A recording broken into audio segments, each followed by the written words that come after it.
Good morning. చాలా మంది student కూడా డబ్బులు తీసుకుంటారు, చదువుకొని బయట జాబులు చేసిన వాళ్ళు కూడా డబ్బులు తీసుకుంటారు.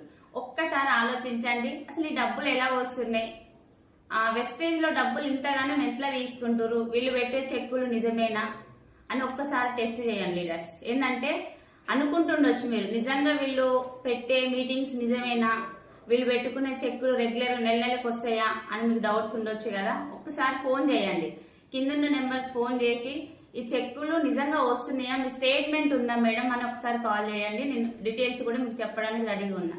కానీ తెలుసుకోండి, ఇదేందనేది తెలుసుకున్న తర్వాతకి మీరు ఒక నిర్ణయం తీసుకోండి. పక్కన వాళ్ళు ఏంటంటే తెలియని వాళ్ళు ఏం చెప్తారంటే అవి ఫేక్ అంటారు, వాళ్ళ మాటలు విని మీరు ఆగిపోకండి.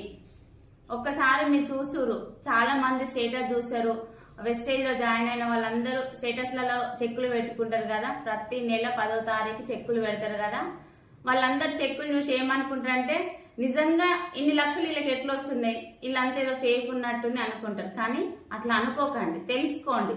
నిజంగా వీళ్ళ బ్యాంక్ స్టేట్మెంట్ చూస్తే తెలిసిపోతుంది కదా, వీళ్ళకి రాగా నాకెందుకు రావద్దు, వీళ్ళు చేసి ఏం చేసి వచ్చినాయి, నేను కూడా తెలుసుకొని నేను కూడా డబ్బులు సంపాదించుకోవచ్చు కదా నా ఆలోచన మీకు కూడా రావాలి. ఎందుకంటే ఇప్పుడున్న జనరేషన్ లో డబ్బు అనేది చాలా అవసరం కాదు, ఖచ్చితంగా డబ్బులు కావాలి. ఎందుకంటే ఇప్పుడు డబ్బులు ఉంటేనే మనం బ్రతకడం ఈజీ అవుతుంది. ఎందుకంటే డబ్బులు లేకుంటే మనల్ని ఎవరు ఇంట్లో లెక్క చేయరు, బయట లెక్క చేయరు.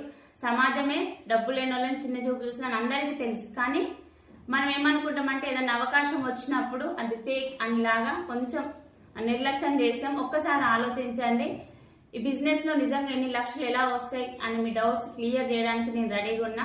కింద నెంబర్ కు కాల్ చేయండి. Thank you. Wish you. ఒకటే అండి, ఈ బిజినెస్ లో జీవితాలు మారుతాయి, అది మీరు డిసైడ్ అయినప్పుడే మారుతాయి.